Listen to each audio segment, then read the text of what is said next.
There we go. Hey everybody, welcome to the grandly titled World Advocacy Forum. Basically, this is a hands-on workshop bringing people together to look at the year ahead. 22 as a whole, look at some key events, G7, G20, and the COP27 happening in November. For those of you who've been known sort of for a while, we do this annual get together and have done so just primarily focused on G7, but with the sort of the changes in the way the G7 engages with civil society and the move to the C7 process, we decided for this group to step back and look at the bigger picture, the overarching aspects between the G7, the G20, as we've seen these agendas are very much more connected. And obviously within COP and the G20, given that the G20 will take place during COP in Egypt, which creates some interesting dynamics. So the ambition here over the next 3 days really is to take a look at the agenda, get a feel for what's happening, what are the priorities, what are the ambitions, take a look at the issues, what do we need to achieve in 2022, keep us on track or get us back on track probably for the 2030 goals and the very other goals that we know are out there. And then look at how we can work together as a group around perhaps, and I'm going to propose 3 lenses to do that with finance, resilience, and equity, to really sort of complement what everyone's going to be doing in their own organizations and their own campaigns and the various coalitions that you're members of, but really sort of bring a high level sort of focus that we can perhaps use together during 2022 around some key issues that we know have to be addressed this year. And then we'll just look at how do we make it happen, some actions in terms of campaigns, what are people planning, we'll be looking at some messaging, and then to some ways of working to finish off. And that will take us over the 3 days. We're going to run every day from 1 p.m. GMT to 3:30 p.m. GMT. The Zoom details will be the same for every day. So if you have the Zoom coming on tomorrow, please use the same ones, the same link, and I'll get you going. Oh, and I'm frozen again. Why am I frozen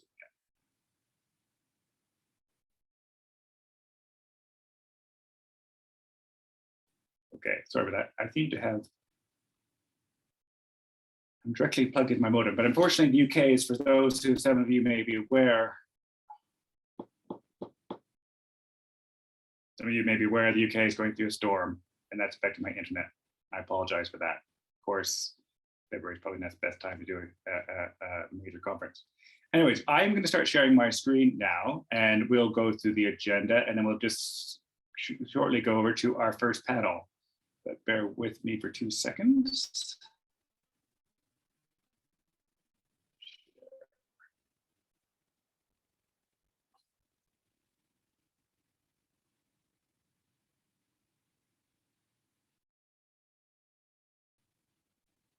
Can everybody see? I can't actually see what everybody can see. Yes, we can see it. You see the World Advocacy Forum? Yeah, I can see it. Yeah, we can see it. Great, thanks, because it's not very good that way. Okay, so let's kick off. We're just going to quickly go through, just give you some of the overview. Again, this is on the Jamboard, and the Jamboard link is in your is in the chat, so you can go from that. So as I said, the forum agenda today, we're going to do agenda setting, set up priorities, do a key moments, look at the calendar, and then we'll do a quick review, look ahead from tomorrow at the end of the day. Again, as I said, what we're going to do this is sort of funneling it down. We're doing what we need to achieve in 2022. What does each summit need to agree to deliver that? What are we planning? How can we converge? And what can we do jointly? Actually, I switched the convert and planning around, so that's the other way around. And again, as I said, look at the agendas for 2022 to understand what needs to happen in 2022 across the range of issues. Examine the agendas, the main event, to see how each global summit can deliver. Overview plan campaigns, understand how plans in the sector can come together through the 3 lenses and ways of working as a group to continue sharing information. And the ambition here is to be filling through this change canvas, and I'll come back to that after our couple panels. So let's go straight to the sectors. The aim is to share the expectation priorities for 2022. Answering the question, what needs to happen in 2022 for us to get on track for the various 2030 targets? And I'm great to say we have a great panel. We have Spog Ahmed from the International Center for Research on Women, Eddie Perez from Cannes, Canada, Toko Elfek Puli from United for Coming NTDs, and Harrison MC National, and Gabrielle Miranda from World Vision International. So I am going to hand over to our first panelist. I'm going to go in the order. And Spagme, are you with us? With me. Spagme, you're online. Okay. Eddie, are you ready to go? I am. Brilliant. Okay, handing over to you. Ready? All right. How's everybody? Hi, Cal. Good to see you. You said I have 4 minutes. Is that it? I have 4 minutes. Yes. Great. So, yeah, I was asked by Cal to kick off a discussion.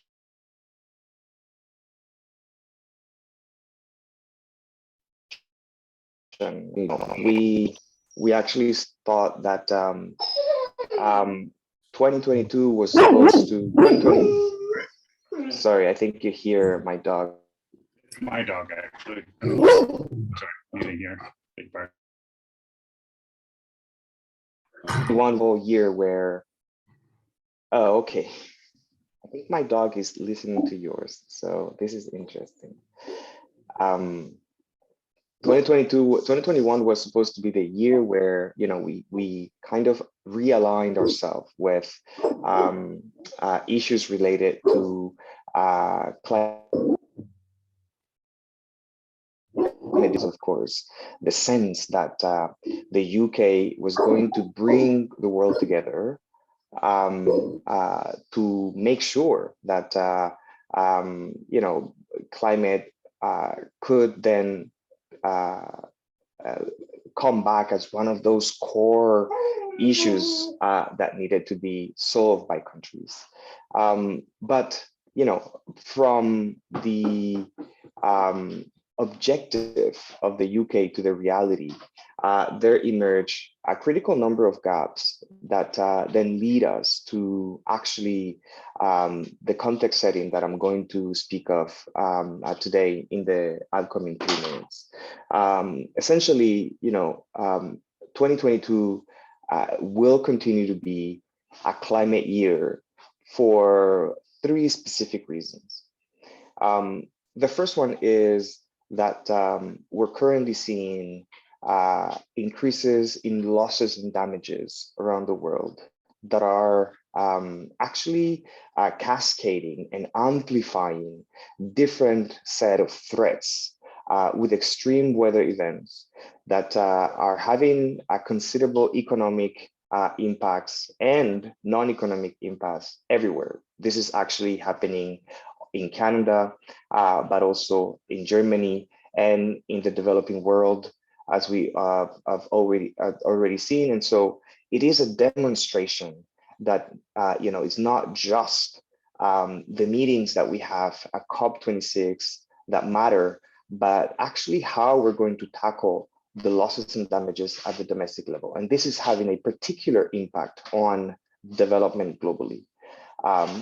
And for that reason, there is a confirmation that you know, climate action in itself requires a critical acceptance of the tackling of losses and damages by a critical issue that we need to tackle in 2022. The second one is the geopolitics of enhancing ambition and the geopolitics of climate action are actually going to be determined at the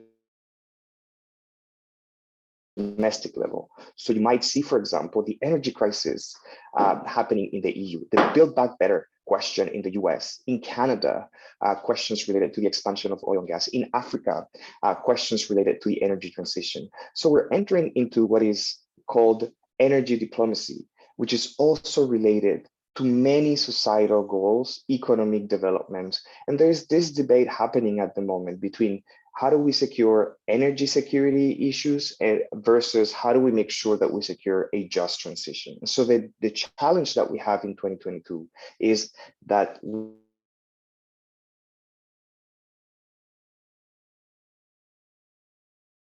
we, how do we continue to enhance and at the same time unlocking that energy transition? We can't go back to Egypt with enhanced climate pledges while we continue to see emissions rise globally. So this is a challenge that is particularly critical. And the third one is that if 2021 was actually a year for enhancing nationally climate pledges, this year is going to be about financial resources. And so across these three issues, the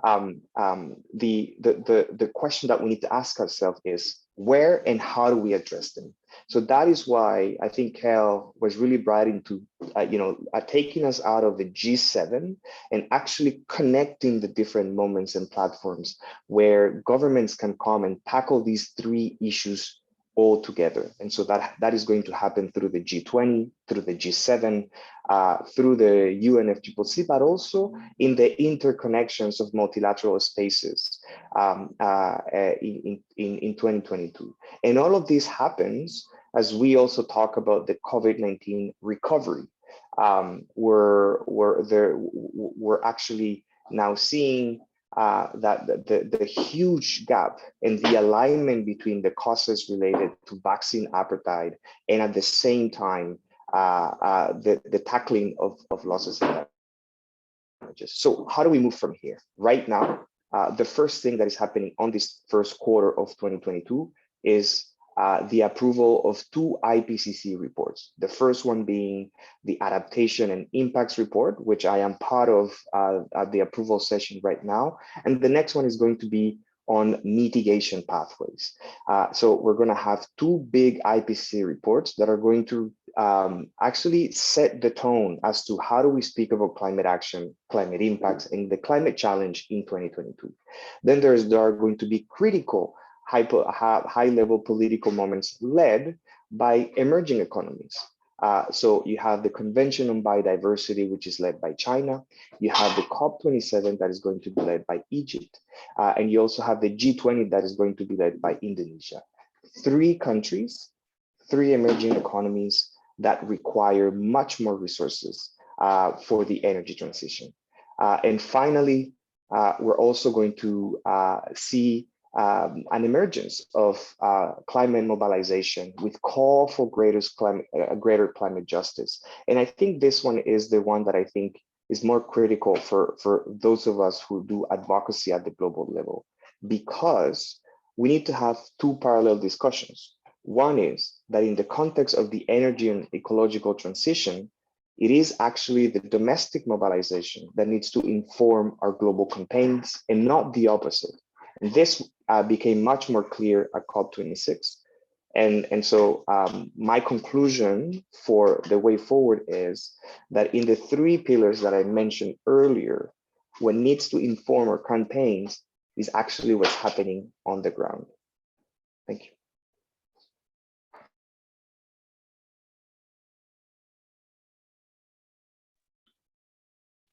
Excellent, thanks, Eddie. You're muted. Yeah, I was typing away there, just making some notes. And I apologize to my dog. He will be a reoccurring feature during this forum, and I apologize for that. Excellent, that's a fantastic summary and really sets us up and gives us a good idea of what we need to do around the climate issues. Now moving to some women and gender. Spogbe, are you with us? Can you join us now?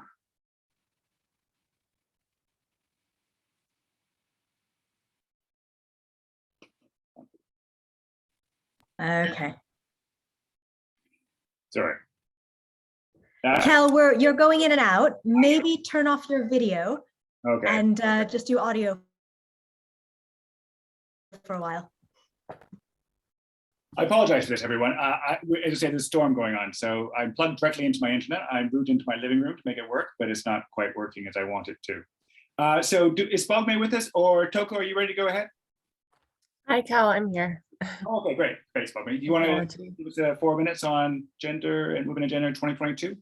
Sure, thanks. Hi, everybody, and thanks so much, Cal, for organizing this space for all of us. I'm excited to be part of the summit and also to learn from and work from all of you work with all of you over the next couple of days. My name is Pagme Ahmed, and I'm a senior global policy advocate with the International Center for Research on Women based in New York. So 2022, I think, has the potential to be a big year for gender equality and also an opportunity to regain momentum. Progress on achieving the Sustainable Development Goals was already slow, and the pandemic has pulled us a lot further off track, and women, girls, and marginalized communities have felt its most dire impact. So to paint a quick yet stark picture of this context, according to UN Women, young women have faced significant employment losses, even risking long-term exclusion from the labor market. Gender-based violence and discrimination have increased worldwide.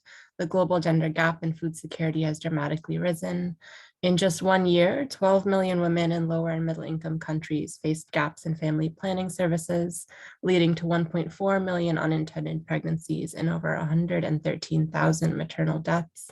Millions of girls may never return to school, and despite being at the forefront of COVID-19 response and innovation, women remain underrepresented in leadership and decision-making roles. So to get us back on track, 2022 really needs to be nothing short of transformative. As feminist advocates, we want to see governments commit to and reaffirm their support for gender equality and intersectionality, and not just in rhetoric, but also through action. So first and foremost, I'll say we want to see increased financial commitments to gender equality worldwide, including to women's rights organizations and feminist movements.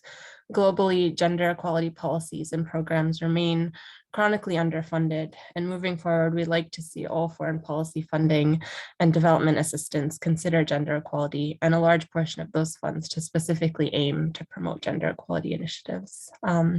So also tied to our ask and our expectation for increased funding, we want to see improved policy commitments in a number of areas. These are expansive, but I'll list just a few examples. So on women's economic empowerment, we need to see increased investment in the care economy. We've seen COVID-19 increased care burdens on women and girls worldwide.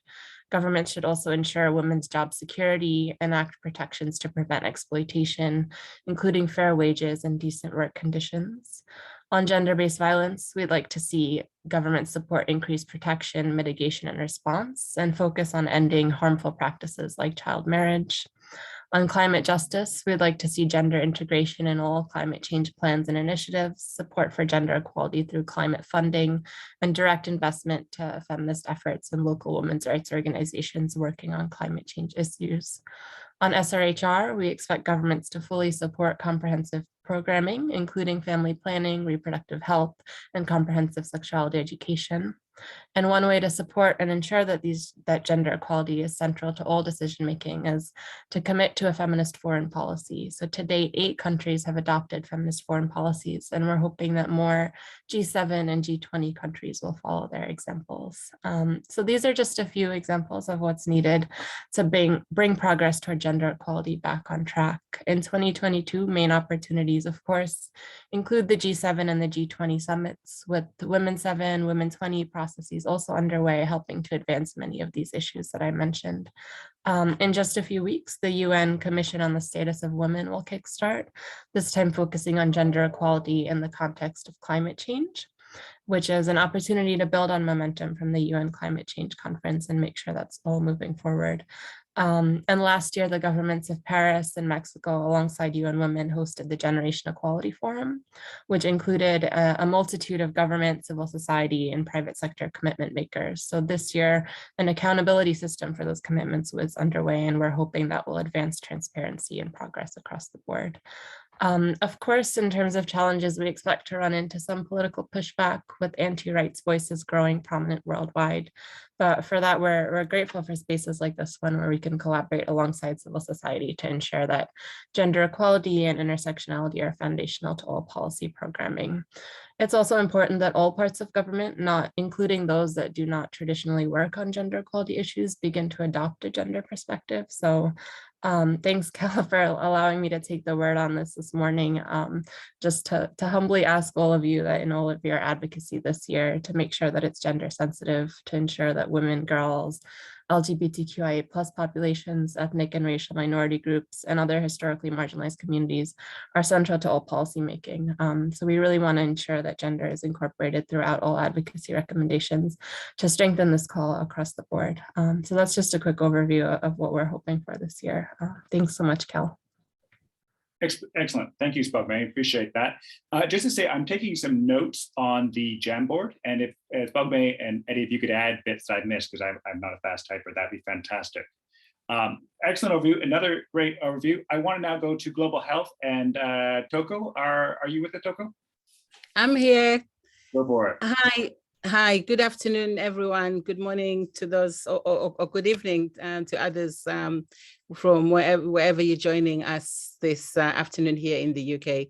My name is Togo Elfik Puli. I'm the Executive Director of Uniting to Combat NTDs and the co-chair of the Global Health Working Group of the Task Force.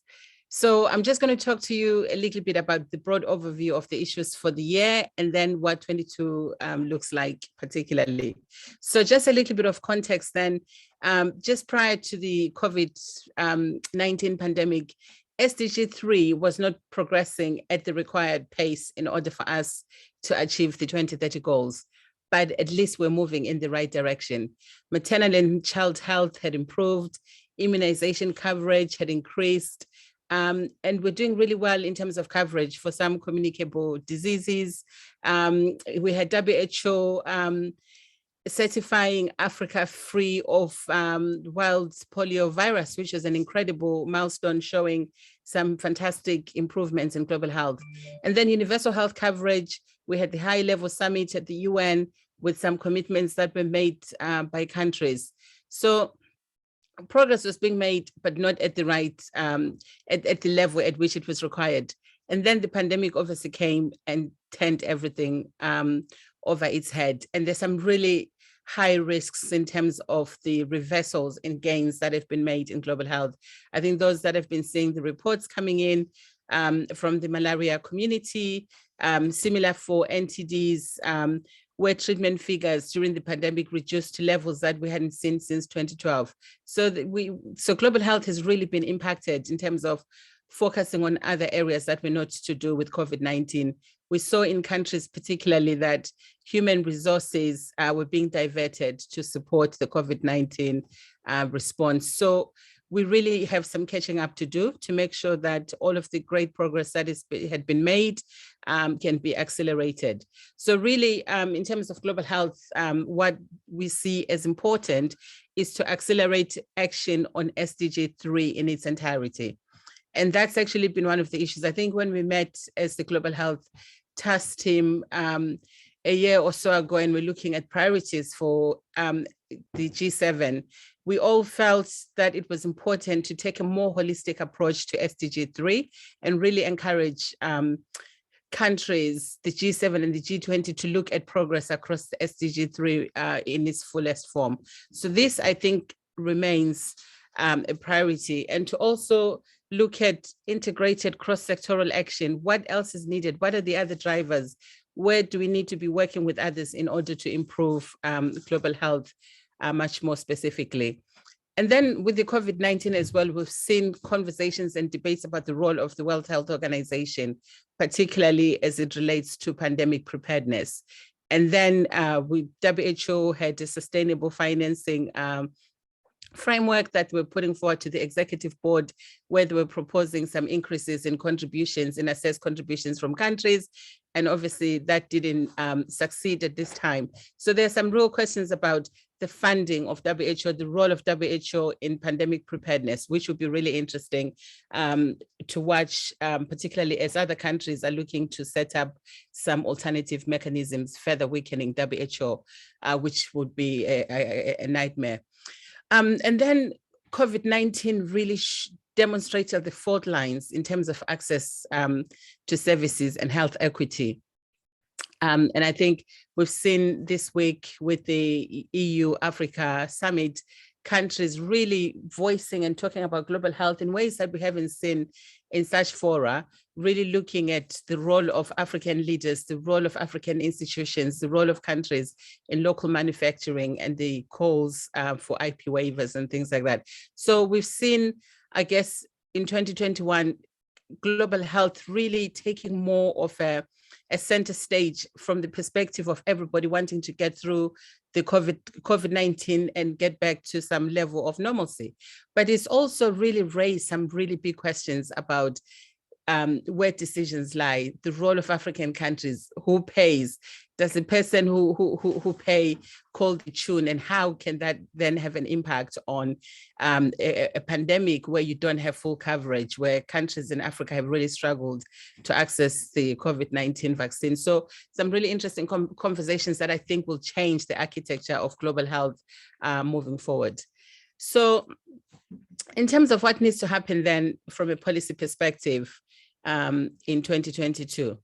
So again, going back to that point about the need to focus on SDG 3 in its entirety and really continuing with prioritization of global health at all critical levels. And then by the end of 2022, we need to see the global community come together to commit to change the direction of travel. We need a fully funded CEPI, we need fully funded global fund with all of the replenishments that are happening this year, really looking to see some strong and solid commitments to support those big replenishment moments. But again, in addition to that, and not seeing that as the only global health priority, that once you find a CEPI, once you find a global fund, then that's SDG 3 done. Really carrying on this wider conversation of how do you make sure that other areas in global health in SDG 3 that are not covered by those financing instruments are also supported, so that we're delivering the entirety of SDG 3. So that, I think, would be a really good message for the G7 and G20 to make sure that not only are they making tangible commitments to CEPI Global Fund, but they're also committing to the entirety of the SDG 3 and looking at either identifying other mechanisms or seeing how can the existing mechanisms be used to their fullest to support other SDG 3 areas. For example, in the area of work that I'm in neglected tropical diseases, we have a Kigali Declaration on NTDs that will be led by countries, particularly heads of states of endemic countries, for which we're looking to mobilize resources. And we'll be looking to see how can we maximize existing opportunities to ensure that NTDs can also be delivered either through existing mechanisms or through some other forms that make sure that services can reach the 1.7 billion people that need them. And then there are topics such as One Health, which are really interesting and aligning with G7, but also pandemic preparedness, and have a potential to unite multiple areas from a One Health lens. And we understand this will be a topic of interest, particularly with the Germans. There's also, I think, an interesting point, particularly as it relates to financing of health, about common goods. I think I really would encourage partners here working in global health to really follow the current conversations about global public goods or commons, as they are commonly known, to show what are some of the fundamental things in a health system that need to be financed, and that can, when they work, they can serve multiple disease areas. So they move us from taking a vertical disease approach, but taking on a health system strengthening lens. So that approach of commons, how might that be used effectively? Even looking at the replenishment of the Global Fund and others. What are some of those things like surveillance that can be fully funded, working at a national level, that can then support other initiatives? And how do you finance them? So WHO, the French Development Agency and others have been supporting some of these conversations around commons, and this will continue into 2022. And I really would make a plug to just really follow that discourse and come up with a position from a global health perspective of how this could be an opportunity, particularly for other areas that don't receive a lot of funding. So I think I'll stop here for now, because I know there's some other questions that we will go to. So over to you, Cal. Excellent. Brilliant. Thank you for that, Toko. Again, a lot of key issues coming up there. We're seeing some consistency around finance and some other issues around equity as well. I want to now move on to Anne Harrison from Amnesty to give us a bit of an overview on the human rights agenda for 2022. Anne? Thanks, Cal, and also thank you very much for organising the forum and for inviting us to speak. It's really important to be able to share thoughts and ideas with partners from such a range of different movements. Now, of course, Amnesty International is looking at things from a human rights perspective, and one of the things I'd really like to stress is that, of course, we need to take a rights-based approach in all issues that we want to deal with at these forums across the year.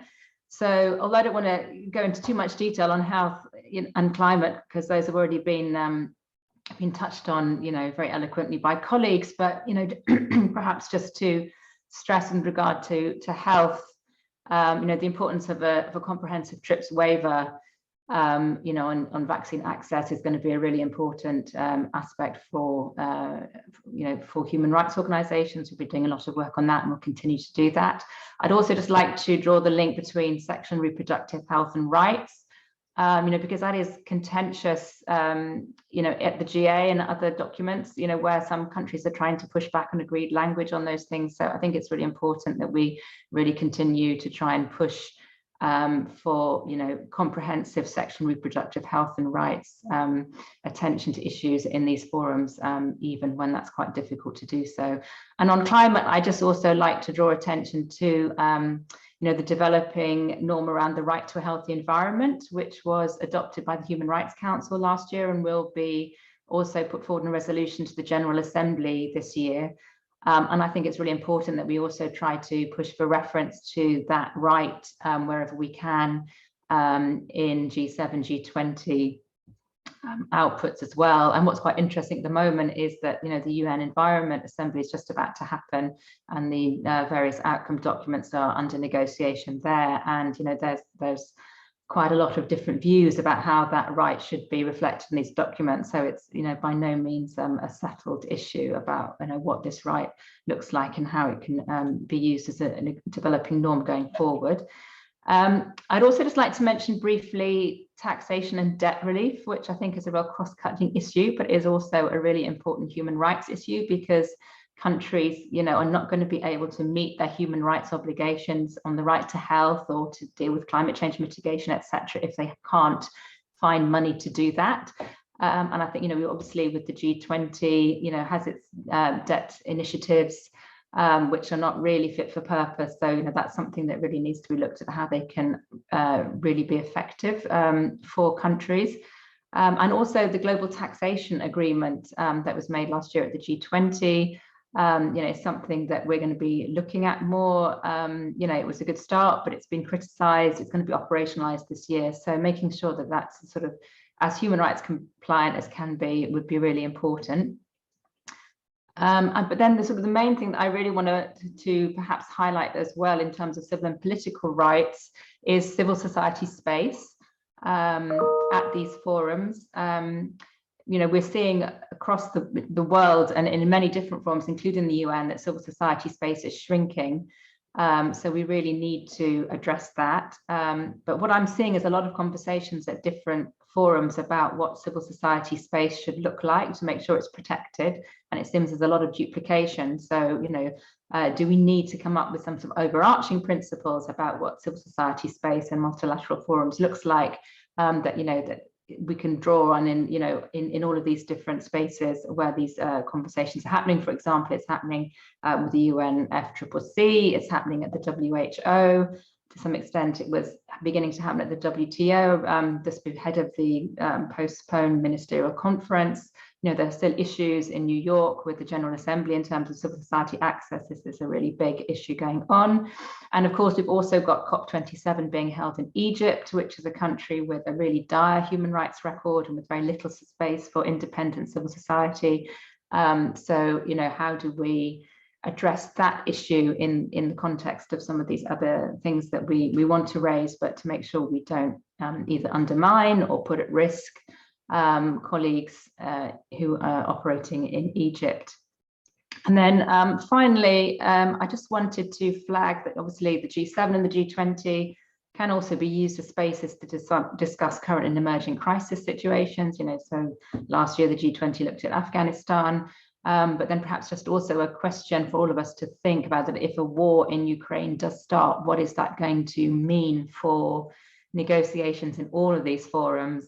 But perhaps particularly the G20, where there's likely to be particularly difficult relationships going on. But obviously, where these conversations happen, it's really important to make sure that respect for international humanitarian law is being promoted, and that the human rights of people affected by conflict are protected as well. So I will leave that there, Kel. Hope I haven't gone over my time. Thanks very much.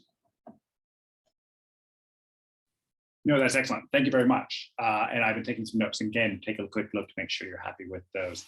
And I think that we'll come back to that. I think on that third day around messaging is, what do we do, as Anne said, with these geopolitical moments? Ukraine, as we know, that's on the verge of war. Hopefully it will not happen, but it may do, and that will heavily influence the dialogue. Excellent. Thank you very much. And I want to go to our final speaker, Gabriella, who is going to give us an update on education. Gabriella, are you with us? Great. Yes, I'm here. Great. I'll hand So hi everyone, I'm Gabriela Miranda. I work for World Vision International, and I'm based in Geneva. And I will provide a short overview of mainly our key messaging on education for G7, as World Vision International, along with Oxfam IBIS, is leading the G7 Education Global Advocacy Working Group, mirroring also the structure, the national structure with World Vision Germany and Oxfam, leading the GC Germany National Education Lobby Group. So although we're not directly engaging with G20 and this year's COP and other global summits, many of our members of this advocacy working group are part of this stream works, and will also help coordinate and align the G7 education key priorities and asks with these others asks for the other global summits. So the intention is to embed education in the cross-cutting themes of G7 presidency goals, namely the Agenda 2030, human rights, strengthen multilateralism and international cooperation, along also with strengthened anticipatory humanitarian assistance, tangible improvements for girls, decent work, sustainable future economy to withstand crisis. So also to mention that a major priority for World Vision Germany is to put child rights on the political agenda and to mobilize efforts for more rights-based approach.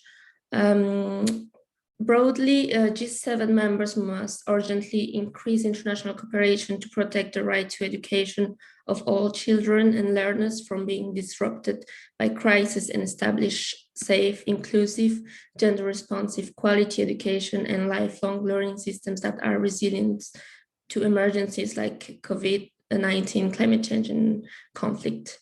So far, our key messaging for G7 revolves around three main asks, which are resilient education systems, gender equality and marginalized groups, and accountability and financing.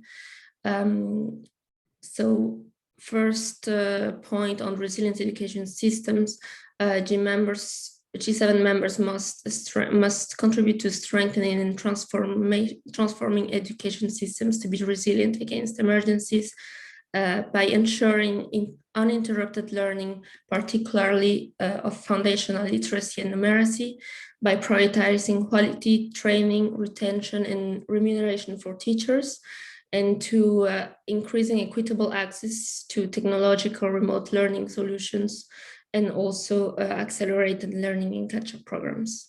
And also by integrating climate change, learning, and sustainable development into educational curricula, and also to increase support for continued learning when schools are closed due to arising conflicts, insecurity, or attacks.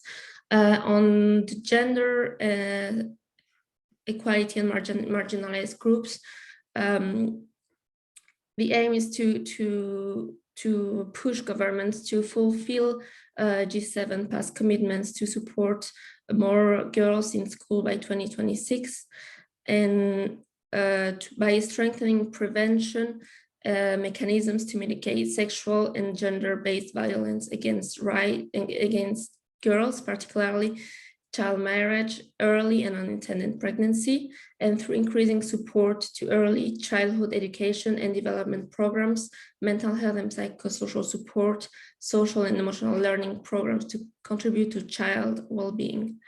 And finally, and most of all, on accountability and financing, governments must mobilize public and private investment to increase predictable but flexible multi-year funding for education. We seek to instead of generating new declarations, to push governments to continue on past G7 declarations, such as the 2018 Charleroi Declaration on Quality Education and last year's Declaration on Girls' Education. And we aim also to protect education budgets from cuts during times of crisis and emergency. And finally, also to increase official development assistance to allocate 10% of humanitarian funding to education in order to fulfill G7 education commitments, including committing at least 1 billion to Education Cannot Wait new strategy, and to fill the unmet 1.2 billion resource needs for global partnership education. So this is mainly so far the draft key messages that we're still consulting with our group and with the German ministry to align best to German priorities, and also noting that we have been and we will be engaging in upcoming political milestones to education, such as the Global Disability Summit, the upcoming World Bank Springs meeting, the ANGA Transformation Education Summit, and other global agenda commitments aiming to mobilize the education community throughout these events to build momentum for the Education Cannot Wait EIE high-level financing conference foreseen for spring 2023. Excellent. Thank you very much, Gabrielle. That's fantastic. And I'm going to try my video to see if it works a bit more while we move into our Q&A. So basically, we now have roughly 25 minutes to sort of, if anybody wants to add any particular points that we're missing that you feel should be, that you want to share, or if you have any questions for the panelists, this is your time. So, you can raise your hand, or if there's no one else speaking, you can start talking. It's kind of an informal workshop, so pitch in. My video's gone again, so it's not working. So that was cool. Okay. Can I also ask, for those who haven't done so, please would you introduce yourself in the chat? I will be downloading that, and I'll put a whole list of who's there and what they're doing on a list and send that around again, so you know who's online. So if you can put your name in the chat, that'd be fantastic. And Marwin, you have either want to say something or you have a question. Yes, thank you very much. It's a question to Spogmay, really, because I think she made a very good point about our own language. And maybe if she could just point us to some, because I realize lots of the editing going on is being done by non-native speakers. So if there are good guidelines about good gender inclusive language yeah, we should really be setting an example. I totally believe it. That I think would be of help for everybody who's doing editing anyway. And thank you very much. She made a great point there. Thanks so much, Marwan. I really appreciate that request. I'll try and think of if there's any specific resources I can send around that might be helpful. But as always, in the drafting of any recommendations, feel free to share with me or others. I don't want to volunteer others, but the gender community is often happy to look at other recommendations to make sure gender is adequately incorporated throughout. So I'll take a look if there's anything in particular I can share, but appreciate that question a lot. Thanks. Great. Other questions to the panelists or other comments that you would like to make? It doesn't have to relate to any issues. If there's another issues you're working on that you think we should take into account, please do share. And I also should say the Jamboard, which hopefully the link is in the chat, I'll just put it again. It's for everybody to use. So feel free to add post-it notes to it. It's fairly straightforward to make that work. Feel free to add points that you think we captured. The Jamboard will turn into the official notes of the conference, and so we'll share those around as well. So please feel free, it's your Jamboard. Use it as you wish. Any other questions or comments coming through from the colleagues? We covered all your points.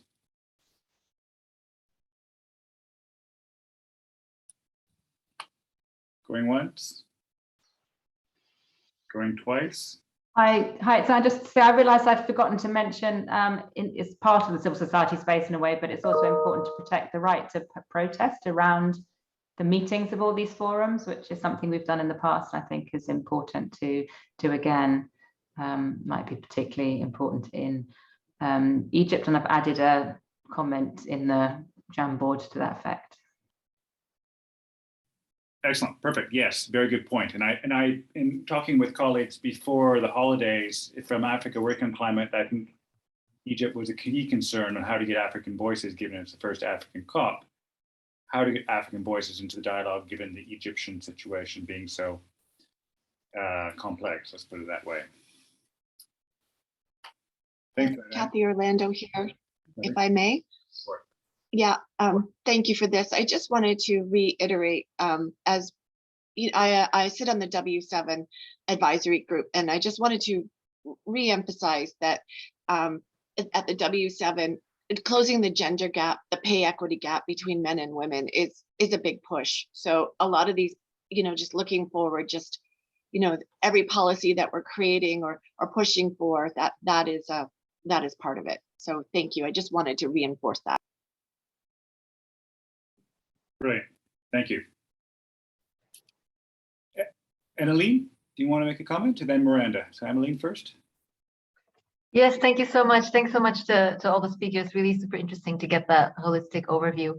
Yeah, also wanted to add around the gender points. So thank you so much, Spokmate. So for IRC as well, we're very much focused on the women's economic empowerment, and in particular, sort of ensuring that the initiatives, you know, that sort of global donors and financial institutions make on women's economic empowerment are inclusive of sort of reaching also the more marginalized groups of women, such as women affected by conflict and displacement, etc., but also others, because we often see these kind of global sort of initiatives focus on women that may already be sort of, you know, that first of all, lots of them are in stable contexts, but also women that are already sort of more better off and already have sort of a well-functioning enterprise, for example. So we just want to make sure that it includes also across the board an attention to more marginalized women.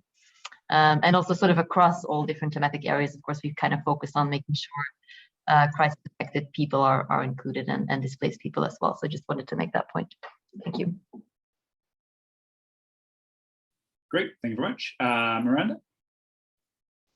Thanks very much. And apologies, I'm a little ignorant to these processes, but I was wondering where the conflict angle was likely to come in, as my colleague just said from IRC about fragile places, if that could be sort of threaded through all of these contexts, or if these priorities have been selected because of the SDGs under review this year. I was just wondering if there's a space to peddle some of our big asks around fragile places, conflict prevention, and sort of how you do need SDG 16, I guess, in order to make progress on many of the other SDGs, particularly in light of COVID, intersections with conflict and indeed climate exacerbating sort of a big medley of problems which are all exacerbating each other. Little garbled, but if anyone could clarify for me where, in essence, the conflict prevention, peace building pieces would land, that would be very helpful. Thank you. Well, yeah, Miranda, I think that's a very good point. And, I'm in touch with Nicole from Crisis Action on various points, but it'd be really great to have people putting in some of those perspectives. Because I think, as we know, Ukraine, what have you, conflict and humanitarian is going to be a big agenda item probably in the summer for the German G7. So we're looking just for input. It's a voluntary group. So if you can put in some ideas, share us what some of the asks are, that would be fantastic and help steer us in that direction. We traditionally have focused on the big development climate issues, but the geopolitical ones and how that affects the humanitarian is huge, as we all know, and are affected, as you say, by all these issues. So just basically, if we can share information, put some stuff on the Jamboard, that would be great to help guide us, as well as perhaps share some links with me, and I'll share with the group. That makes sense? Sorry. Somewhat on the Jamboard, which I haven't used before, am I meant to be putting in post-its under the priorities which have been pre-cooked, or are you thinking of another page altogether where I would start populating asks around conflict prevention and peace building, less actually around the geopolitical sort of crisis action approach to conflict prevention, and more about the interventions that are needed at a more community grassroots and sort of connected to the localization agendas, really. I mean, could you direct me on that piece, please? Sure. The Jamboard specifically. With the Jamboard, you can let's add in, I'm trying to do it right now, it's not responding, of course. That was working for me today. But anyways, you can add it there, the sheet to Jamboard, and please put in the perspectives that you think are necessary to be covered by the G7. That would be fantastic. And you should be able to do it yourself. I just, for some strange reason, it's not responding to me, but if I can do that, or just carve out a corner. Maybe climate looks a bit of space, carve out a corner there, and we'll figure it out later. Sorry about that. Eddie, do you want to come in? Yeah, I mean, I think that the conflict piece is a critical one that is directly linked to losses and damages, water scarcity, and the amplified threats of rising emissions and their impacts on resources, allocations, and governance. So yeah, I agree with that last point, that a critical way into getting the right discussion about a rights-based approach to avoid conflict and to encourage community participation is a focus on climate. We're also seeing that there's a direct linkage. We talk about Ukraine and Russia because it is the more compelling mediatized moment. And what is coming out of it is two things. The first one is the strong linkage with energy security and how natural gas reliance is actually linked to that conflict, but also the ability for some countries to actually meet their climate goals. But the last thing that I would say is that there's a huge linkage as well, not necessarily to conflicts as we speak about it in the development sector, but on resistance from indigenous peoples around the world when it comes to energy projects. And I think that is something that we need to keep in mind as well, as we not only talk about losses and damages, but also about the need to prioritize interventions towards structurally marginalized groups and communities that are first impacted by climate responses and that are on the front lines putting forward local solutions. Excellent. Thanks, Eddie. Yeah, that all key points. And if we can capture those in the Jamboard, that'd be fantastic as we go forward. Is that Kathy? Is that you again? Do you want to come in? Yeah, now I'm wearing my climate change hat. Before I was wearing my woman's hat. I just put a comment on the board that, you know, and I'm appreciating everything that everybody's saying, and I'm learning so much, and happy to be here. So I'm on the Climate and Nature Board, and I just put a comment, follow the money. We need to make sure that carbon pricing and border carbon adjustments and how the subsidies are designed, and special drawing rights at the multilateral banks, and even quantitative easing. You know, we need to have our ear to the ground, because there's going to be monies and financial flows that are shifting, and we want to make sure they go in the right direction. So that's just my comment, and I hope that short little post-it note I put on the on your wonderful Jamboard makes sense. Thank you. Great. Yes, thank you. And if you, as I say, if you have other issues, just add them to the Jamboard, just throw them in, and I will figure them out and give you particular angles later on. So, Annalene, you talked about food security. Again, please put some post-it notes that you think are key. That would be fantastic, or unless you want to share something with us now. No, that's fine. Let me see. Let me post something in the Jamboard. Thanks. Okay, so are there any other questions on the issues, sector issues for 2022, before we move on to looking at the Pacific summits themselves?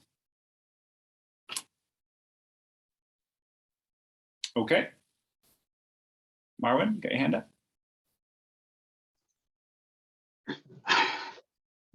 I mean, when I heard Katie speak, the whole issue about finance overall is going to be a really interesting one across all three of these. And this is kind of, I mean, I won't even say this needs to be mainstream, because in the end, everything that we ask for some way is needs to be financed. And the tendency seems more to be tightening purses rather than being in a spender mode in any of the three areas that I see. So maybe note to ourselves that this is going to be one, if we do not address it proactively here, I don't want to be cannibalizing myself with my colleagues over anything, because I haven't heard a subject that I didn't wholeheartedly support. So just for us to keep in mind, I guess. Thanks. And that's exactly what we're going to do tomorrow in day 2, is around convergence and around how do we look at these sort of the big 3 issues of finance, resilience, and equity without, as you say, Marwan, cannibalizing each other. And really is that's the focus for tomorrow. So Marlon, while you're still there, because you are up first in the next session when we're going to move to look at the G20, G7, and COP summit agendas, the ambition, kind of an idea of, you know, what do we need for each summit to deliver to help us with the goals that we just articulated in the first session. And also look at sort of what we're hearing from the governments, what's in terms of their agenda, what's the ambition, some of the political issues that we know are out there, a little bit around civil society organizing around each of the events. So basically, we're going to go over that. We have 3 speakers. We have Marwan Mayer from World Advocacy Germany, who's very much involved in some of the G7 discussions. We have Janendra Kristandia from the Global TV Caucus, giving us on the G20, and Dina Zayed from the Climate Emergency Group on COP27. So, Marwan, do you want to kick us off? I know you're going to share your screen, so I'll hand it over to you. Yeah, sure, happy to. And let me see if I can share the right screen with you, because I say, why not hear it from the Germans themselves?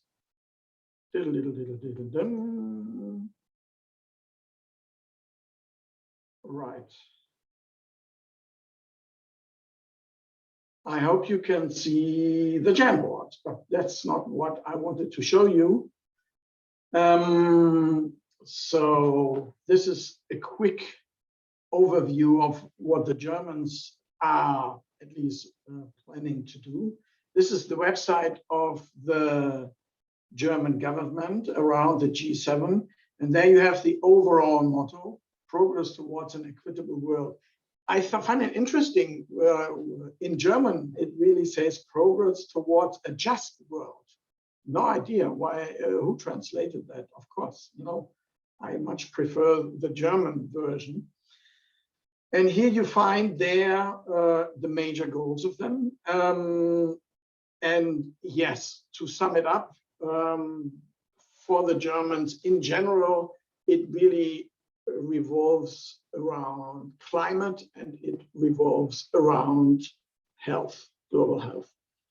One, because the Germans have felt they were the proponents of climate change, climate action, climate whatever for the last couple of years, and see themselves as kind of, well, they see themselves, I'm saying, the gold standards, wishful thinking, and global health, of course, because this is really, yeah, COVID-19 pushing itself still very much firmly on the agenda. Yes, they are taking over some stuff from the Brits, such like kind of the recovery theme. They have some traditional ones that they like to bring forth. One very much has to do with kind of employment things.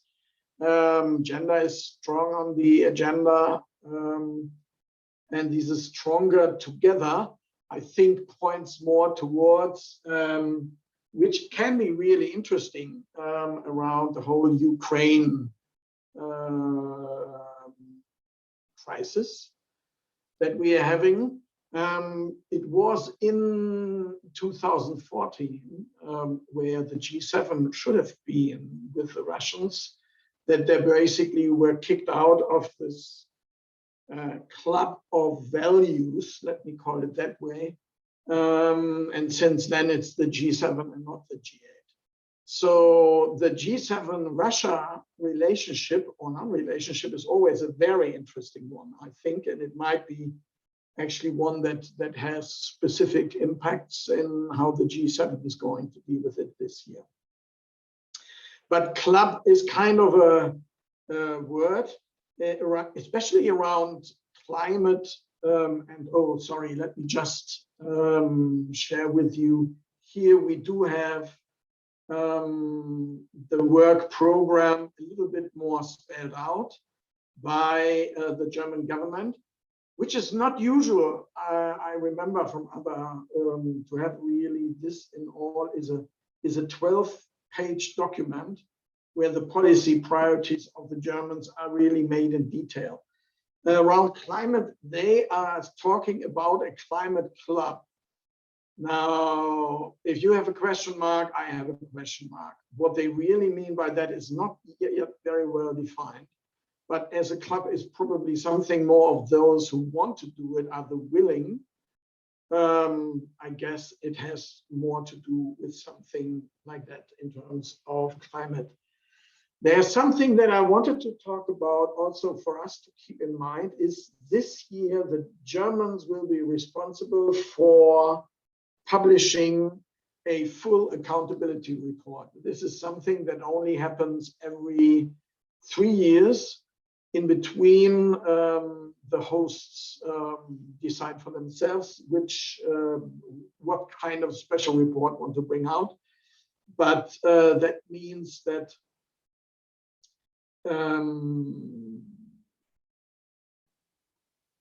they are going to look at past promises that were made or commitments that were made by the G7 in the last years. And yeah, I see Fiona's comment. You're right. You're probably right. It's not such a super high priority. It's for at the moment we think it's more of cross-cutting. So I would argue that under Merkel it is probably being a little bit higher priority, which brings me a little bit to actually what I wanted to mention in general, and just while we are talking, these are the working groups of the C7. We do face the specific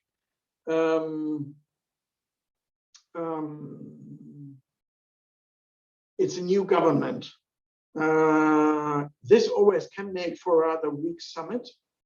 But at the moment, the G7 are really not in a position to be weak, and so there's a lot of pressure on the new Chancellor Scholz and his government.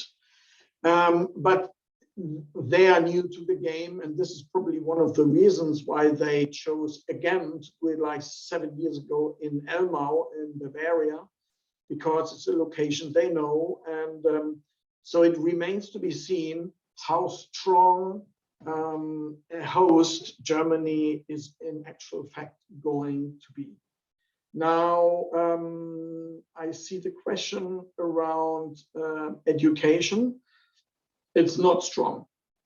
When we questioned the Sous Sherpa about education, they said, yes, that was an important initiative that Johnson did make in last year in the UK, but this was really kind of a polite nod, I would say. So far, it has not been high on the agenda.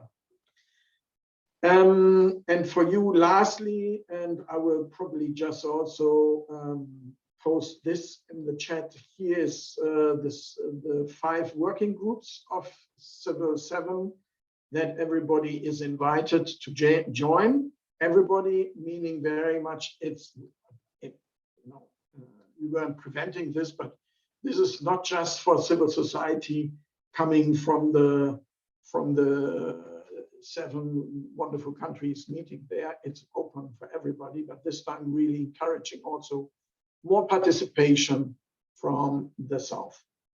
And I think that's it for me, and I hope it did help a little bit.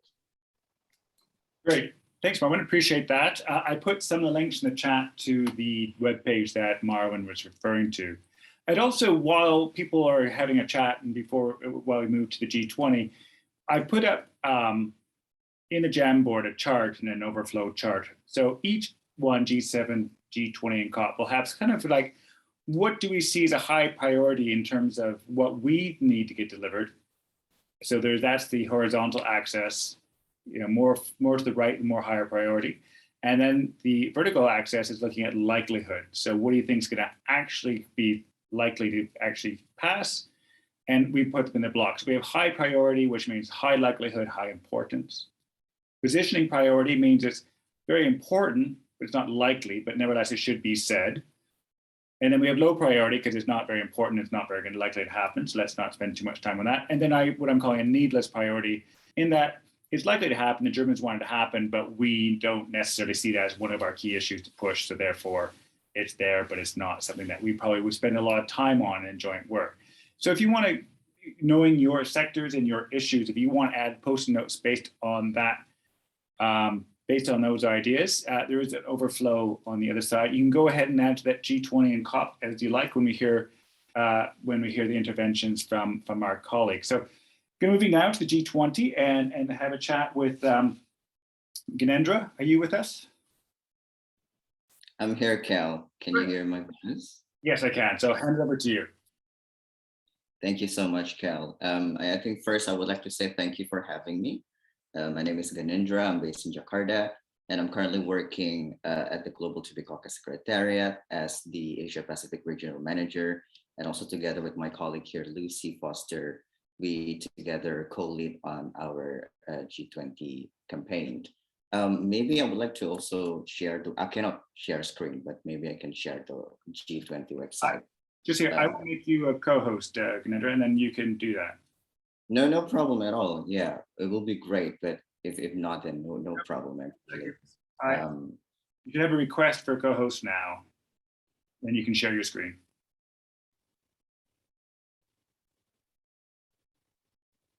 No, I don't think I have the request, but yeah.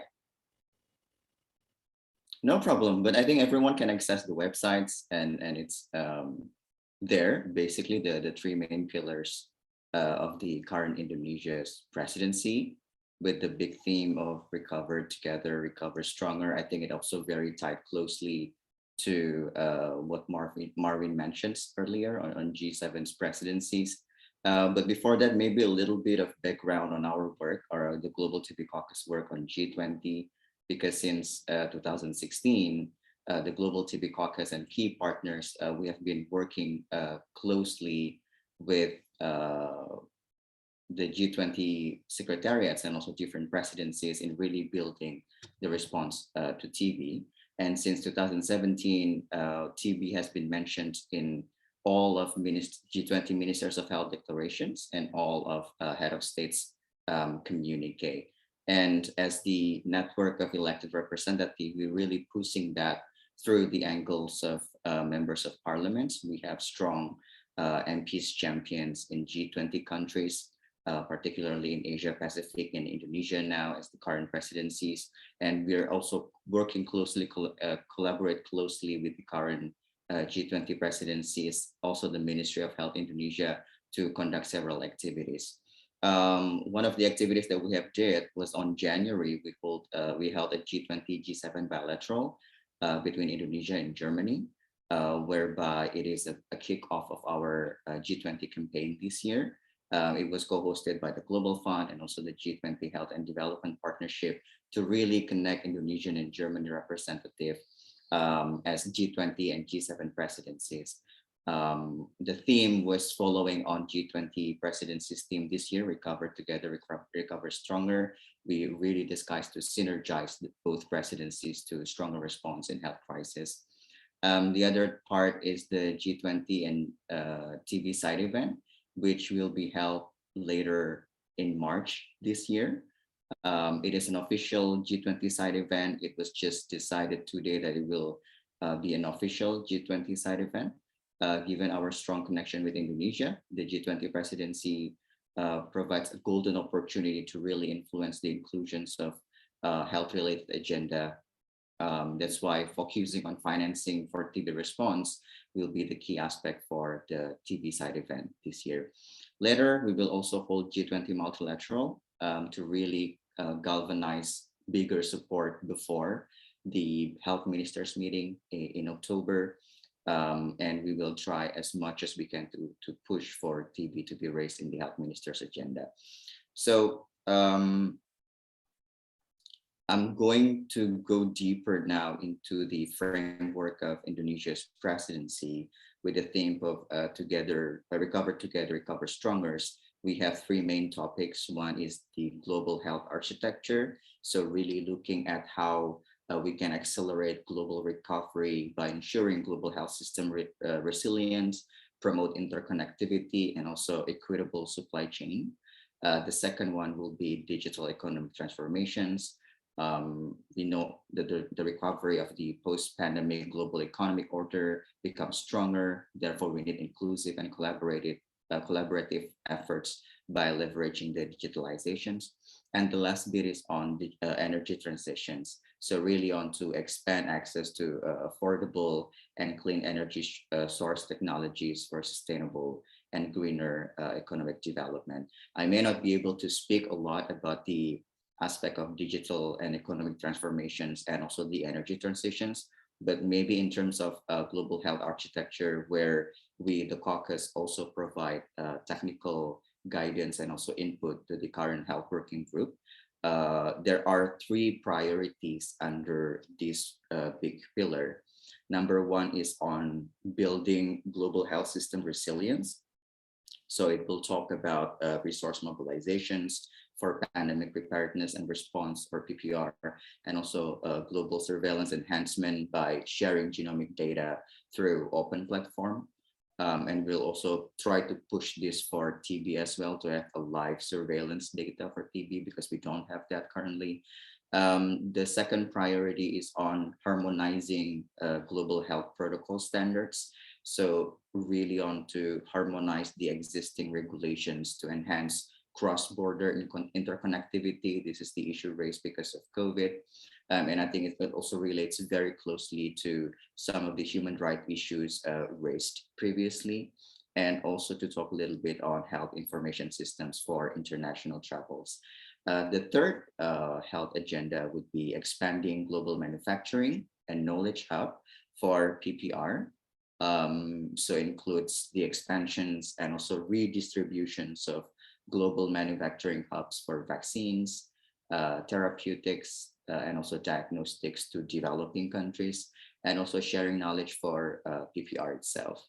And I think the other thing that I want to share to the forum today is in terms of the G20 Joint Finance and Health Task Force, which was initiated last year, but now is co-chaired by Indonesia and Italy.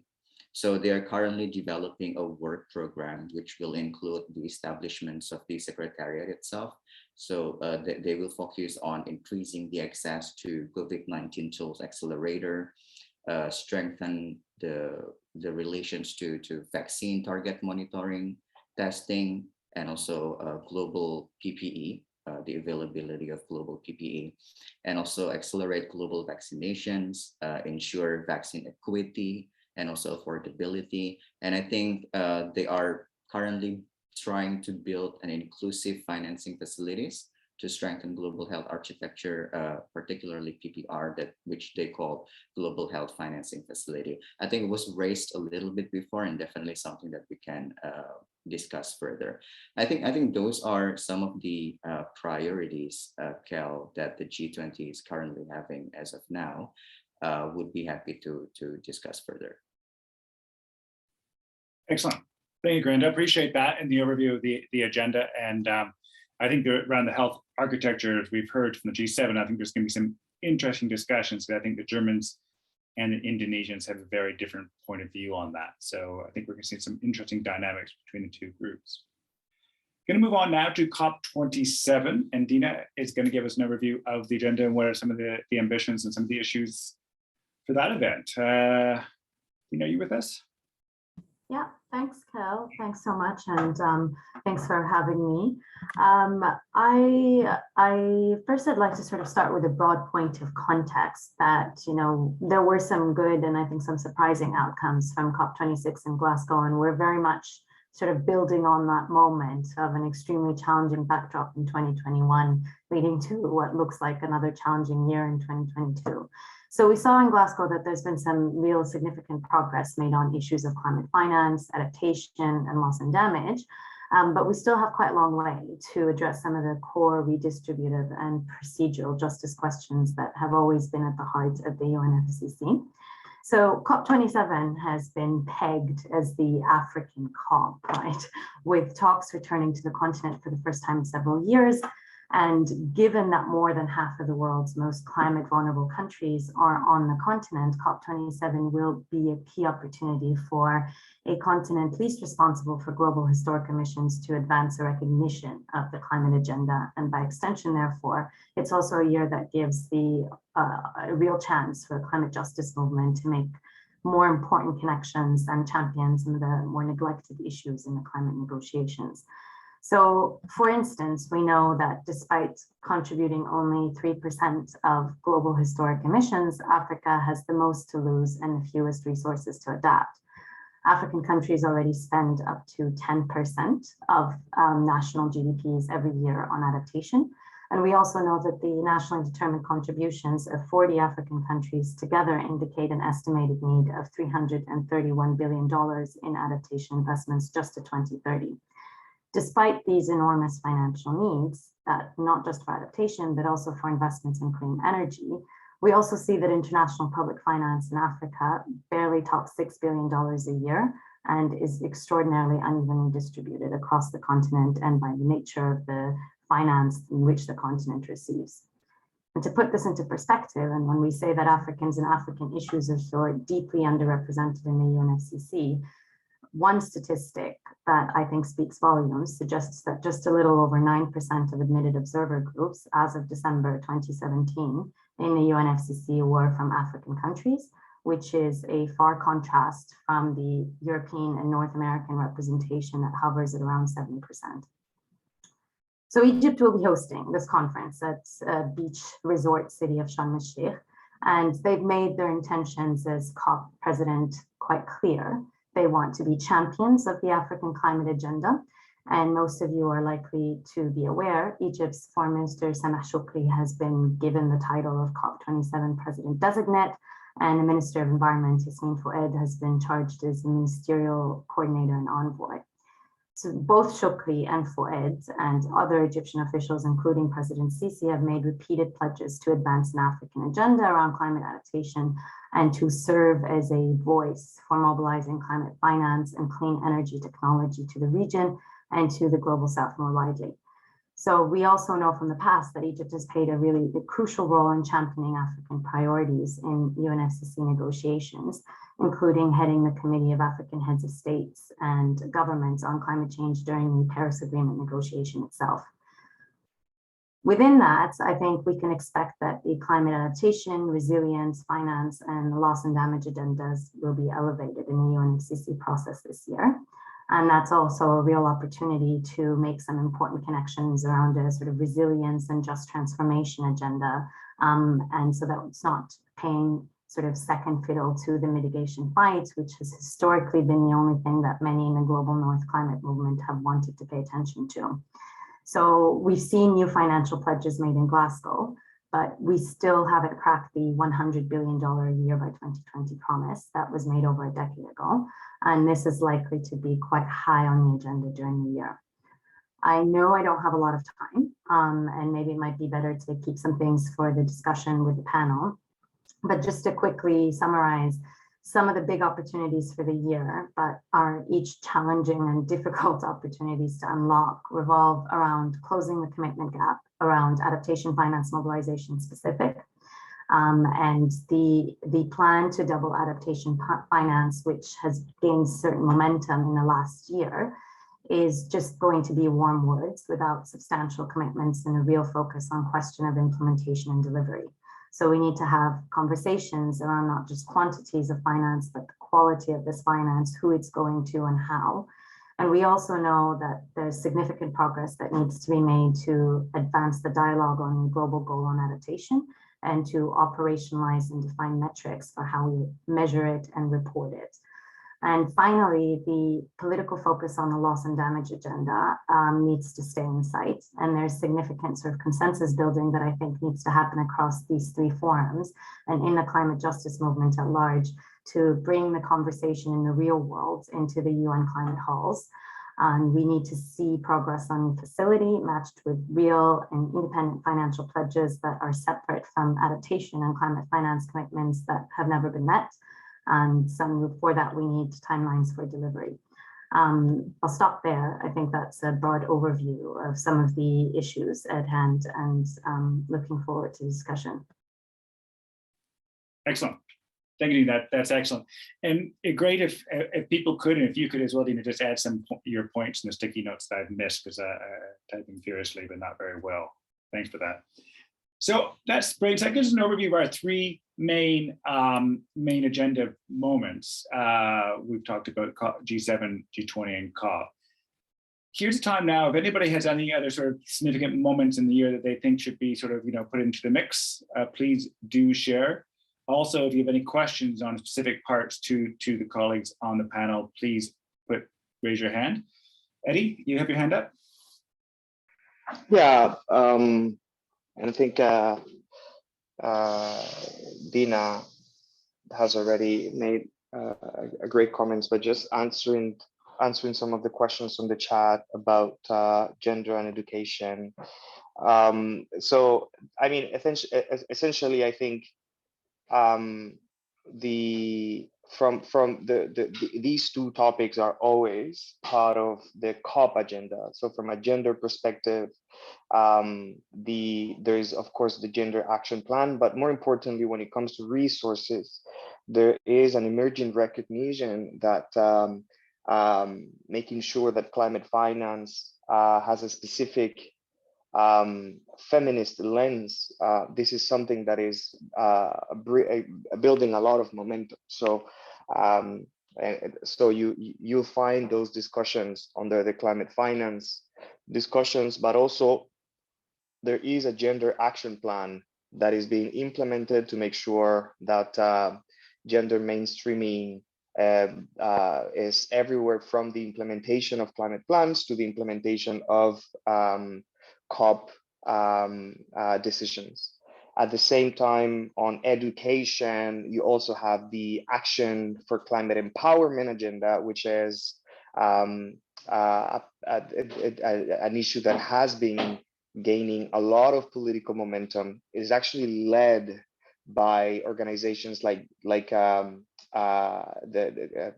constituencies like Yongo, and actually focuses on increasing climate literacy, but also promoting different opportunities for engagement, so agency, and so on. And there is a discussion happening about domestic action and climate empowerment plan. So focusing on the those countries that are looking for financial resources, and also creating institutional frameworks for ACE to be implemented at the domestic level. And the final thing that I would say on gender and education is that the last year on the education piece in Glasgow, there was a moment where one country decided to delete references to human rights to one of the decisions on action and climate empowerment. And this was a move that happened because of the lack of a presence of civil society in the rooms, human rights-based groups in the negotiating room. And we had to step in because it was going to create a very dangerous precedent. So the gender and education dialogues and agenda items at COP26 are really critical. And this is one of those spaces where intersectionality across movements, but also across issues, is particularly important. Thanks, Eddie. Yeah, extremely important point, and the important role of constant vigilance in maintaining it all the way through the summits, even to the very end of negotiations. Other comments or questions? Any other putting points through to the panelists, or want to raise other issues? Everyone happy? Everyone very? Dina has her hand up, Cal. Oh, there, Dina. Sorry, go ahead. You're on the panel, so you can come straight back in. Don't worry. Sure, I just wanted to make sure that we have opportunities for questions, but it's something that links to Eddie's point. And I think I came and I wasn't here earlier in the conversation, but I did hear the back end of it on a civic space issue and the challenges for civil society in Egypt that I think is quite connected actually to gender and education. So far, I think Yasmin Fouad in particular, though she's Egypt's Minister of Environment, seems to be really interested in the gender and the education pieces. So she's been doing a lot of outreach to youth groups, and she's been doing a lot of outreach around the gender agenda. And I think this is something that she wants to sort of maintain a profile for. I think it's also a way for them to get some outreach that doesn't seem to be very particularly contentious or challenging in light of a difficult civil society space. And I think it's something for us to be aware of, that there are some issues that will have more bandwidth than others because of the nature of the sort of civil society space challenges in Egypt, and sort of how we use that space quite strategically is significant. So there needs to be some planning around that in that context. So I might have missed the conversation around the civil society bit, but I did want to come back to this point on education and gender being sort of safer ways to engage with the public engagement questions without going straight loggerheads with a difficult system. Fair enough. Got that. Eddie, do you want to come back on that? Yeah, and that is a critical point, because it's going to appear in many spaces where we strategize and come together and discuss across the issues. And I think for me, there are two parallel discussions. Some of this discussion about civil society participation is emerging clearly because the COP is happening in Egypt, and there are these concerns that are, I think organizations like Amnesty and others have clearly pointed out to some of, rights violations, and I think that that kind of accountability is extremely needed. I think on the other side, when we talk about civil society participation in the context of this COP, there's another layer that I think it's important for us to take into consideration, and that is that one of the worst, one of the most abusive, and this is not me saying it, this is actually the UN Human Rights Commissioner. One of the most difficult moments for civil society in one of these spaces where our rights were threatened, to say the least, at almost every day at the COP was the COP that was presided by a G7 country. It was the United Kingdom's last COP. It was a difficult, repressive, to a certain extent, violent COP with many obstacles, and you felt that there were intended and unintended decisions to close access to civil society in this space. So while we need to increase accountability towards what's happening when it comes to human rights within a country, I think it's important for us to differentiate from the changes that are needed within the UN system.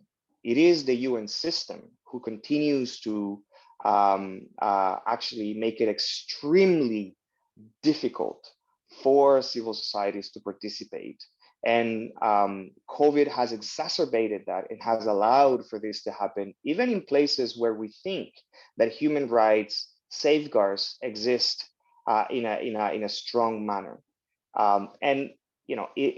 COP is going to happen in Egypt, and as we increase accountability on human rights issues, I think it's also important to come back to Dina's point that as civil society, we also have not opened enough spaces for African groups to actually change the way we do civil society work in these spaces. And that's why there's just so little presence from civil society from this continent. And so some of this discussion is also related to power and how do we change power dynamics to make sure that as we look to challenging these abuses, we also actually don't look at this just from a global north perspective, but actually open up spaces and allow for organizations in Africa to lead the way and help us actually participate in a way that helps leads towards transformational outcomes at COP27, but also at the other moments. Let's not forget that big high political moments in 2022 and 2023 are going to happen in emerging economies, China, Indonesia, India, and the next COP is going to happen in an Arabic country. So I think these reflections are extremely essential as civil society movements. Thanks. Yeah, thanks, Eddie.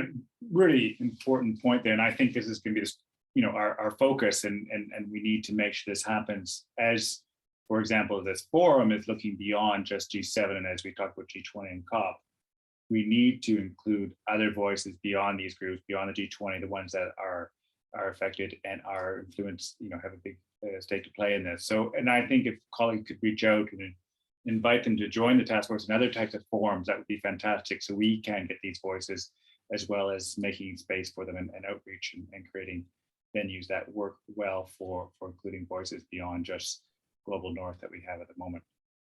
Hi, this is Kristen. Would you say that that would fall under these quadrants that we're looking at as a priority in terms of the advocacy that we want to do? That's a really good question. I mean, I think when I put this together, I was thinking in terms of the agendas themselves, but I do think in terms of us and trying to put forward what we know needs to come out of this, including civil society from Africa and other key countries would be critical. Like the meaningful voices and participation of youth, really taking an intersectional approach to also building that into the advocacy work that we do, those voices. Well, and I think going from Eddie's point, it's not just including the voices, but actually, we're sitting down what we think we should converge around. We'll talk about that tomorrow. But we also need to take the direction from our African colleagues and what they're pushing for COP, and what, for example, and what they think are priorities as they see it on the ground. I think that would be a critical way of looking at it, not just sort of saying, here's your voice, but we're doing this program over here. How do we incorporate that and make sure their voices are heard? But we're taking their leadership.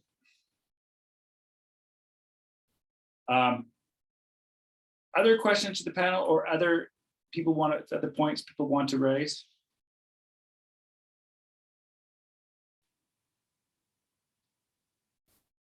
Okay, we're moving with great speed, which is fantastic. There's a question, Kel, in the chat that I'm happy to take, and I'm sure others can speak to it as well.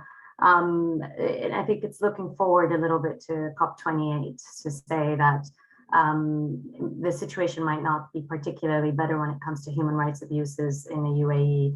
And the main question is to what extent the voices of civil society, especially those from Africa and the Middle East, will be silenced. And I think this goes back to, I think, Eddie's really excellent point on us really evaluating systems of power and structures of power, both within the movement, and looking at who are we talking about when we're talking about the silencing process, and at what layers are people silenced and by whom and through what mechanisms. I think that not to dismiss or understate or overlook the very real possibilities that civil society activists, both in Egypt and the UAE and across many countries in Africa and the Middle East, have to navigate every day, and not to undermine the scope of that. But I think some of the challenges are not actually because of these policing systems or these government systems, but some of the challenges have to do with how these particular civil society actors are disconnected from international ones. I think we have to be also quite clear about that role, that double layer of silencing. And I think part of the silencing is not being very attentive to the issues and the agendas that local activists may want to push, and presuming that the agendas are framed around the historic agendas, which we've always fought on, for example, around anti-fossil fuels and focusing very much on the fossil fuel agenda of the particular host government, which might not be the way in which local civil society actors, not the focus of what they want to campaign around. So I think that we have to engage with the political context, and we have to engage and understand what that political context entails in terms of mobilization. But I think we also really need to put things into perspective, and to reiterate Eddie's point, it's not very helpful to engage in binary thinking of imagining that some systems in the global north that are labeled as so-called democracies are faring particularly better in this area. So I think there is space for us to be a bit more nuanced about how we understand the risks for civil society without dismissing those risks. And in doing that, we need to be quite careful to listen to people for actually explaining the risks that they understand for themselves. Thanks for that, Dina, and thanks for catching that on the questions on the chat. Any other comments or questions?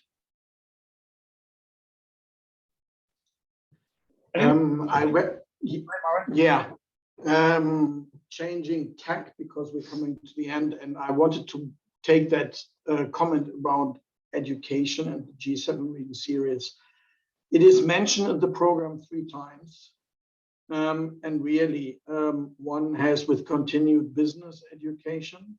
The other one has to do in the context, this was infrastructure.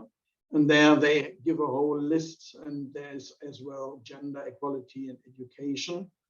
And lastly, around girls' education, that was taken over from G7. These were the 3 mentions, and not as strong as we would like to see, probably. Just wanted to add this here in light of the program published by the Germans. Thank you. Thanks for that, Marwan. That's great. That's helpful to steer us on that one. I think we had a great review of the issues, the sectors of what we think are priorities, and some that came through that we didn't get much attention to, and we'll put those in the notes, especially around conflict and humanitarian, as well as some of the in agriculture and food nutrition. As we know, Schloss Elmu is the anniversary since 2015. I'm in the exact same place of the G7 commitment to raise 500 million people out of malnutrition and hunger by 2030, to which they're very far behind. And it will be very much an agenda item. Well, it won't be an agenda item, but it'll be an issue of awareness because they're meeting the exact same place, which is an interesting decision on the German government themselves, but there you go.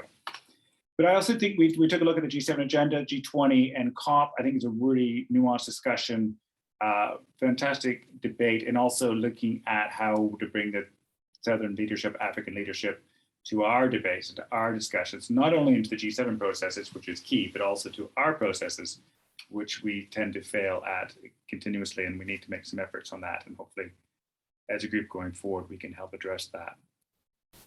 Before we go on to the calendar, we're well ahead of time, so we're going to probably finish early, which is always give you guys back some of your time. And also just want to make a reach out to our Japanese colleagues who are here, and I think it's around about 10 o'clock, 10:30 at night, your time. So thank you very much to our colleagues there.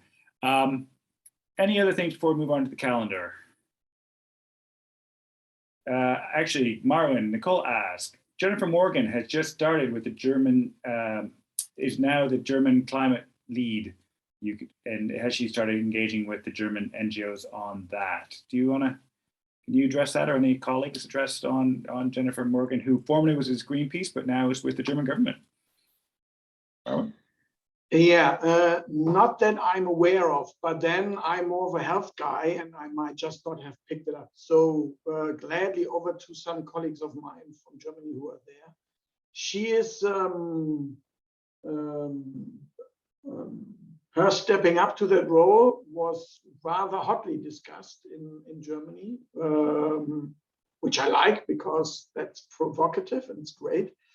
But her becoming involved at all around the G7, I have not heard anything. And yeah, but Nicole, in Germany, I don't know of any civil society organization that is not very vocal on the TRIPS waiver. For me as a health guy, it's so awesome to be able to lean back and let the others do the bashing. So it's not really very strongly, because the new German government on the TRIPS waiver fell over like that within the space of a couple of weeks, and they rallied behind Merkel and say, no, it's a bad idea.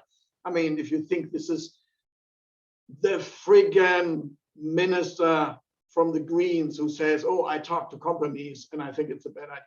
Okay, let's not go down that route. To answer your question, not that I have heard, sorry. You're seeing I'm getting excited about that. That's what we like to see, Marwin. We need to see excitement and passion. Eddie, do you have I know you worked with Jennifer Morgan on various situations in the past. Do you have an angle on that, or is there German colleagues that can give us a view on her new position? Yeah, I mean, it's great news. Jennifer is someone that has been part of the climate movement for the past 25 years. She, she's executive director of Greenpeace before, climate diplomacy lead for the World Resource Institute. She has been within Climate Action Network, leading the network a decade ago. So really someone who knows civil society, the spaces we're in. She has gained a lot of diplomatic credibility, being able to build bridges. So she's a champion on civil society participation. She's a climate champion for sure. And she knows the science, someone who's going to be very active in pushing for the issues that we have highlighted today. And it's an interesting moment because Canada's Minister of environment is a former colleague of Jennifer Morgan, Stephen Guilbeault, who also comes from Greenpeace. And they have worked together for the past 20 years. So, you know, I think that that the Germans took a risk, but it was a calculated one. I think that Jennifer, you know, now she's on the other side where we need to lobby her, but she's in a very strategic position, while at the same time understanding the issues and the way we talk and the way we engage on these issues at the G7, at the G20, at the COP spaces, etc. So yeah, I'm actually really excited to see what she's capable of doing within the German government. There is that minuscule technicality of her not being German, which might explain why she's not so outspoken in the G7 context.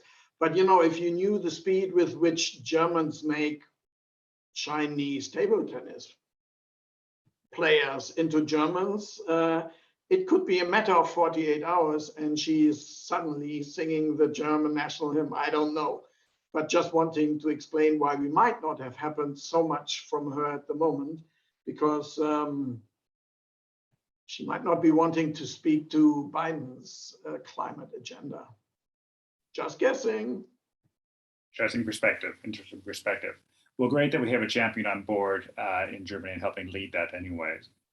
I think just to take a minute or two just to go over and colleagues who are working on the various summits, just to say that there is the C7, W7, Y7, S7, T7, B7, L7, and their G20 equivalents happening. And so the C7 is taking place and it's being run by Venro in Bonn, which is the Venro in Germany, which is the Bonn equivalent, Interaction equivalent, Coordination Institute equivalent, Cooperation Canada equivalent. And they are organizing that, and they have working groups up and running on climate, health, education, food and ag, I think, and some other groups. So that process has started. They will be having their summit at the beginning of May for the C7, and the W7 are also happening in May, and the other ones as well. So those are processes for which, you know, everyone can get involved and look at. They're very, each one's focused on their own summit. So G7 will be focused on the G7 in Germany, and they'll be doing policy papers and putting those forward to the Sherpas and to possibly the Chancellor when they meet in May. And then the G20, the C20 process is also underway. You can apply to become members of the working groups there. And again, they will be having their annual sort of summit where they put forward their policy positions to the G20 governments sometime later in the year. I don't remember the date off by heart. So those are very much policy focused. There'd be very large groups that work to create policy agendas. And that's become the official engagement process for both the G7 and G20. The G20 has had that up and running for many years. It actually has a secretariat. It's very organized. The G7 really just sort of moved into this mode under the UK presidency last year and has been finding its feet, and it's slowly getting itself up and running. So just to say those platforms are out there, I can share some links later on for everyone who is interested in that, but that's sort of the official policy engagement process. Whereas here we're looking at some of the actions, advocacy, tactical responses. How can we push issues that we know need to happen, or ones that we know that are getting pretty close to the edge over the line. And that's kind of the role of this group, is sort of, because we're smaller, agile, we can be tactical, whereas the C7, the W20, the C20 tend to be much more slower because they're such large groups, and finding consensus is never straightforward. So that's just about those two processes, if anybody has any questions on that. Kel, if I can just piggyback on that, sort of thinking about bilateral diplomatic clusters and how they feature into all these three forums. So you may have seen that Egypt and the US have formed a climate working group together. Egypt is involved with the UK on an adaptation working group. And so I think there's a lot of diplomatic intersections and overlap that's happening in different spaces that's not directly connected to these forums indirect. but I think that they will have impact on the agenda of all three. And I see a question in the chat as well on the issue of biodiversity, which links to another sort of diplomatic connection between Egypt and China in this area. So Laura is essentially asking about how we see the biodiversity agenda and nature fitting with the G7, G20 and COP27 agendas. I think for COP27, Egypt in the past has been very interested in pushing for an integration of the 3 Rio treaties. They have been trying to campaign for this for several years, that the UNFCCC process needs to be connected to the Biodiversity Treaty, to the Biodiversity Convention, and to the Convention on Desertification. And I think there's preliminary indicators, but it's probably early days to tell. There's preliminary indicators to suggest that this sort of nature, restorative agriculture, and food security is quite high in their framing of how they understand the nature and the biodiversity agenda. And again, because this is being pegged as the African COP, that there's a lot from an African perspective around the biodiversity, nature, and climate agenda to unpack. And for context, because the Biodiversity Convention is supposed to be held later this year, Egypt and China have also been having some sort of bilateral courting, I would call it, around things like crop diversification and biodiversity in that context. So I think this is a space to watch. I'm not sure how much of it is fleshed out yet, but it's a space to watch both in how they intersect with these other forums, but also in what's going on in the kind of diplomatic bilateral back channels. So I think that's what I wanted to say on that context. I see Nicole nodding, she might have something to add.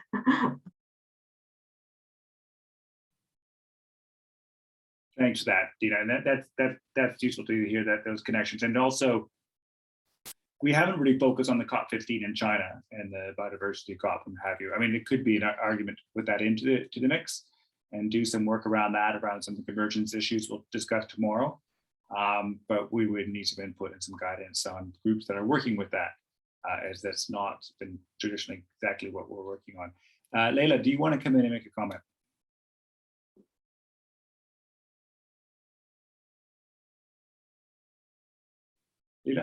Leila?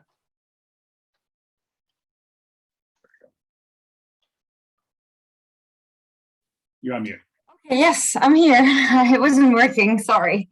So yeah, I just wanted to say regarding the question, the link between the COP27 and biodiversity, maybe more specifically on this. I know that there has been, and I think Eddie can back up this, there's been a lot of talks recently within civil society and within the climate movement about how to link, the UNFCCC processes and the CBDs, because a lot of climate actions can be quite harmful to biodiversity. So there are these talks, and I know this is going to be kind of high on the agenda next year. Not sure what extent high it is, but there are lots of talks. So maybe something to flag. Thanks.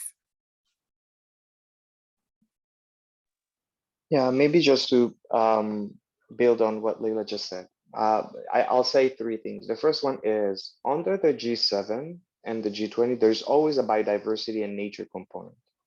And those discussions will continue. They have made pledges, ocean charter, plastic charter, the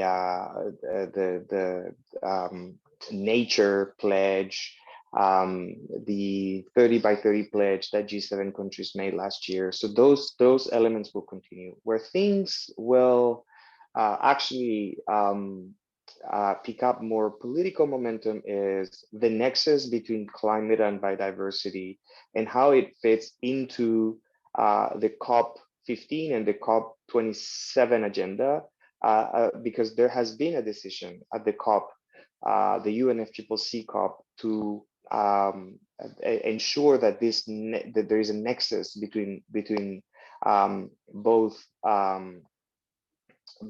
regimes. And so what it means concretely and what we need to look at, I think the first thing is going to be the IPCC report. So the adaptation and impact report, of course, is going to have a very critical component on biodiversity. Biodiversity, both in terms of the impacts of rising emissions and climate change on biodiversity, but also on services. that are offered by biodiversity, and there's going to be a greater emphasis on nature-based services, or others call it nature-based solutions. I think the word solution is contested, and there has been many decisions on this from COP26 on the role of nature, and how conservation, protection, and preservation of biodiversity and nature are actually part of the climate agenda. And for us, like as a global movement, I think if we want to put this at the core of our advocacy, really it's about centering on people, and in this case, indigenous peoples. I think they have been the one who have been the stewards in making the very strong linkage between conservation of biodiversity and climate action. The thing that we need to look at is the money. Many G7 countries have committed part of their climate finance to nature. So Canada 20%, France 20%, I think Germany as well. And so what we will be looking at is how much more money is going to be invested on climate and nature investments in the future. There's a very big financial discussion on this. It is linked to SDRs. It is linked to the issues related to finance for energy transition in the global south. So certainly a critical piece to not be isolate. We need to include it in the climate campaigns as part of one overarching narrative, and centered it on people, indigenous peoples, but also on how it is part of a broader financial package.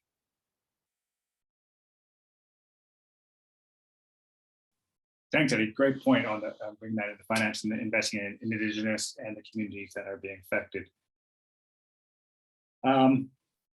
There's some good comments coming up on from Dina from investments and projects. We know displacement costs that seem to be donor darlings, and then we have and Kathy's bumped that are the old favorite SDRs, which special drawing rights, the IMF, which are so key to unlocking some funds. Are there any other comments or any other questions coming forward for this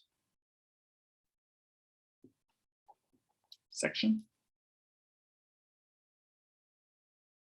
If not, I'd like to go to the calendar then and take a look and just see. This is just really going to be a big overview of the calendar. I'm going to share my screen. Hopefully, I apologize that I'm having to do this with no video because my internet is not very good because of Storm Franklin. And let me just share the calendar, which is on your Jamboard, but I'll put it up here anyways. Coming up. There we go. So there's a lot here, and I've just highlighted some of the main moments. And there's a full calendar. Apparently, this link here, unfortunately, it's that tiny URL is not working. The full calendar is in the chat, and I'll put it there again. But it just shows us, when you add all three processes together, there's an enormous amount of things happening, and it's just incredibly crowded. Even if you just look at the ministerials. In May, we have Ag, Dev, Health, Labor, Foreign, Finance, Climate, all happening in May. And there's some combined joint ones happening on G7.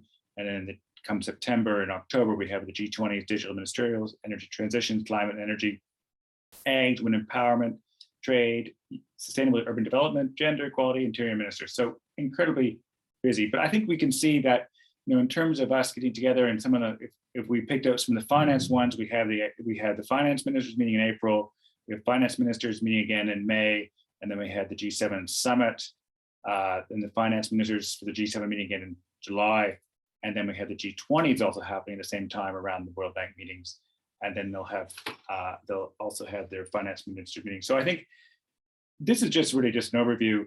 what I would like people to do, if possible, is to go to the full calendar, which is actually set up by Sharing Strategies. Jamie Drummond and Emily have been running that, and we're just going to sort of all contribute to one calendar rather than having 3 or 4 different ones out there. And just add in anything that's missing. And the idea here is, well, that will be a comprehensive one. We'd like to have everything, including the kitchen sink on that one. It's just so we know what can go on, what's going on, and we can keep an eye on that. But I think the ambition here would be pull out as we go forward, what are the specific events that we think are the key to the 3 convergent lenses that we're going to be talking about, and ones that we should focus on in terms of leveraging outcomes. Obviously, there'll be the summits, but what are the other key ones that we think will be influential to debate and help influence the discussions? So we're not going to be doing everything for everyone. I don't think no one has the time or energy or resources to do that, but which ones are going to be key to delivering certain elements from that. So that's basically it. I mean, if anybody have any comments or any questions, or is there stuff that's missing or something that you want to highlight from those calendars, the one on the Jamboard or the full calendar and the link in the chat? Thanks for laying this out, Cal. Could you put the link, that tiny URL link that we can't like click on? Could you put that in the chat, please? Yeah, I have put it, and then sorry, I'm paging through the chats here again. Yeah. Okay, it's just up above somewhere. Okay. Yeah, I'll put the full calendar in here. Just let me just copy that, and I'll put it back in here. Full calendar. Full calendar. There you go. And again, that's the one that's being maintained by Sharing Strategies. But I said rather than having 2 or 3 duplicative ones, where there's all contribute, I think it's open for editing for anybody can edit to that. So please do add stuff. Take a look at it. And again, this is going to be the kitchen sink one. It's going to be massive. I have everything there, but it really gives a really granular detail of what's happening. And then from that, we can pull out the key moments. And I think, and ideally, as we talk through this tomorrow, we would really have 3 or 4 events around each of the streams of work. And that way we can really hone down and tailor our messages to some key moments. Also in those calendars, and I should add to that, and I've seen in the chat people saying this, we should put in some popular mobilizations, for the future. We know they're planning some, yes, Kathy, Friday the Future, we're planning some stuff there. I think there's some events happening in Indonesia. So what we can add some civil society side into that, so we know what the mobilizations and the popular movements look like as well. And then we can find a way of articulating that more comprehensively. And if anybody has any great ways of sharing calendars in a very dynamic and visual way, please share with me, because I'll be looking to do that more engagingly rather than just a large spreadsheet of 1,000 different items. Any other comments or questions on the agenda?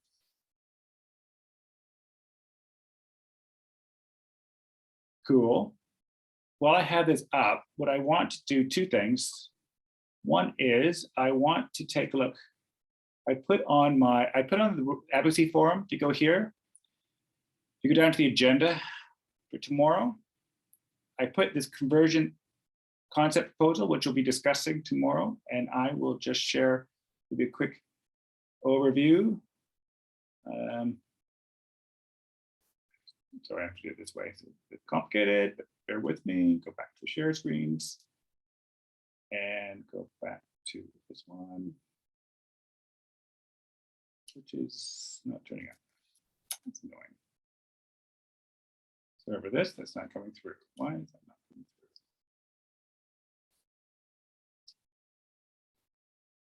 through? Nope. Okay. Bear with me. I'll just share the screen again. I don't know if I click on that, it's going to happen. Now, anyways, that's the PowerPoint, which is we're going to go through the 3 lenses of finance, equity, and resilience. It's just a PowerPoint setting that out. So if you want to go and click on that before tomorrow, that'd be fantastic. But we'll be going through that during during the event tomorrow. So going back to our Jamboard, going back to almost last pay, end of day review, I've added some of the things that we think we're missing there, especially around the biodiversity and around Indigenous people and African voices or African leadership.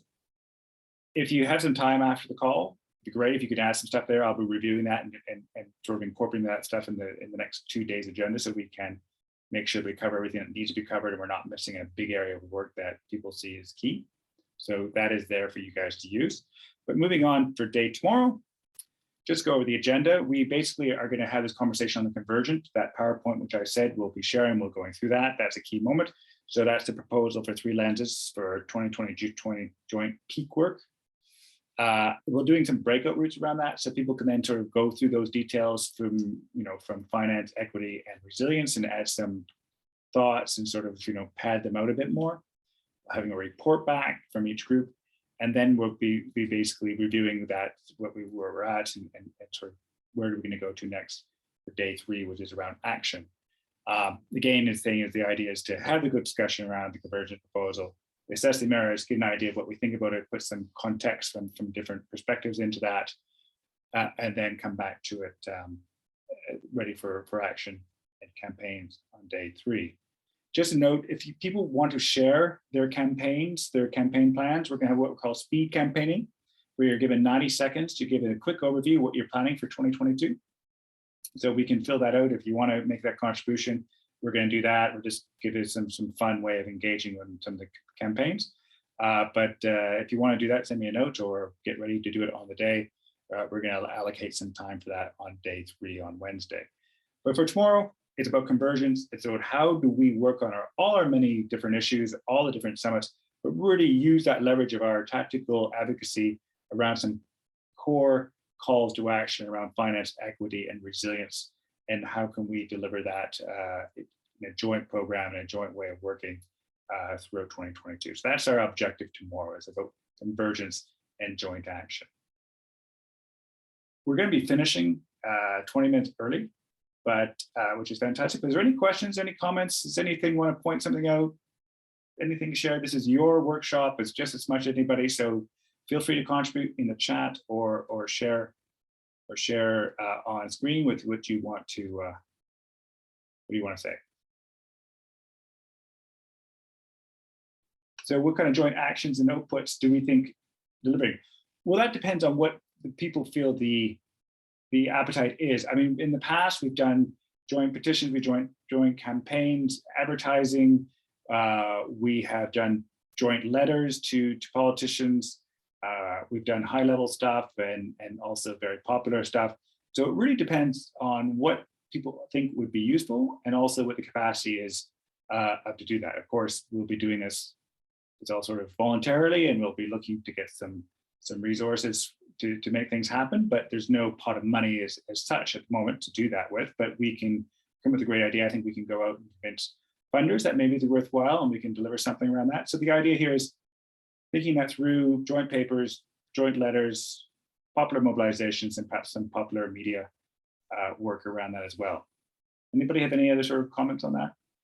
Yeah, this is Kristen. Thanks so much, Cal, for pulling this together, and for all the colleagues around the table. It's really super interesting to see where we could go. And I think one of the things that would be great as kind of like maybe an output from this, and this is maybe what you're envisaging, but are there, for example, objectives, key objectives that we could all get behind, and key messages. I realize in the past, like the amazing amount of work that went into compiling the, what do you call it? The common lobbying positions. So maybe not something as gigantic as that.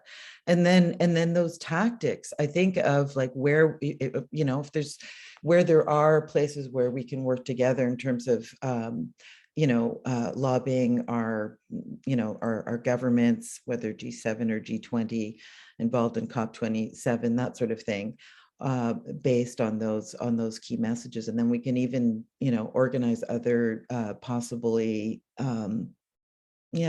meetings with the Sherpa, that sort of thing. But what I think is going to be really important is getting clear on what it is like success would look like. What can we realistically do, and then our sort of maybe key messages or platform. Definitely. Well, that's going to be the job tomorrow, is setting down with the principles. I think you laid that really well. What can we achieve? What's achievable around these 3 issues, and then how do we make that happen? On day 3 is talking about messaging and actions, where we can think through different ideas we won't have to come up with the definite solution on Wednesday. We give a direction that we can, we can work on further as we go into the year. But on Wednesday is the idea of, what is the possible messaging that we can do around that. And then tomorrow, I think is a great way of saying, what our indicators of success are around these three issues. I don't envision us doing a common lobbying positions. For those who have not been part of this before, we've done common lobbying positions for, gosh, we did them for about 10 years. They got quite long in the end. They got about 55 pages. So we're not looking to do that. That's the job for the C7s and the C20s of the world now. Our job is to put it the top line messages. So I can see a paper coming out that's 3 or 4 pages that actually talks about, what are the key asks around these things and what we envisage 2020 looking like from success wise around these issues, but not the comprehensive 55 pages, which played a role in their time, but maybe not now. So more like a kind of like campaign approach to this piece of work. I think so, yeah. More the top line level, because the policy is going to happen elsewhere. I mean, policy happens everywhere, as we know, but we're not going to go and write the longer policy piece. We're going to leave that to others. And the idea here is not a duplicate. We really want this group to really help leverage the community to deliver some strong outcomes around some core areas in 2022. So really is, how do we use the power that's out there of all the activities going on to drive some messages home? That make sense? It totally makes sense. And I'm really, really struck by how, I mean, there are themes across these key moments. And of course, the key, these key moments are the big summits are one thing, but the thing that's so important are those influencing moments leading up to the summit. So it's going to be so interesting to see how we prioritize those. Yeah, no, it's a bit of work to be done. We still got 2 days though, so we got some time. Any other comments or questions on this?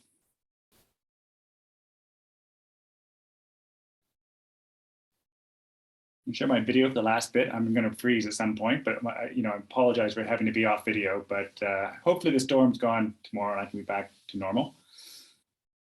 If there's no other comments, we'll close 15 minutes early, give you some of your life back. For those of you who've been up late, again, thank you very much for taking the time in your evenings. And for those of you this afternoon and this morning, again, thanks for your time.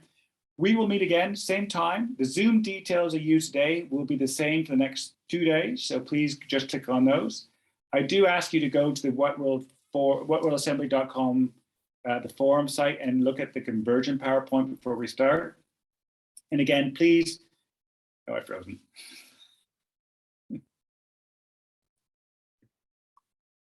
And I froze. So, and please use the Jamboard, fill in some stuff that you've missed today. That's going to be open for the next 3 days. We're going to work to build it together, some of the Change Canvas. So add some stuff to the thoughts that you had. And otherwise, thanks for your time and speak to you all tomorrow. Bye-bye.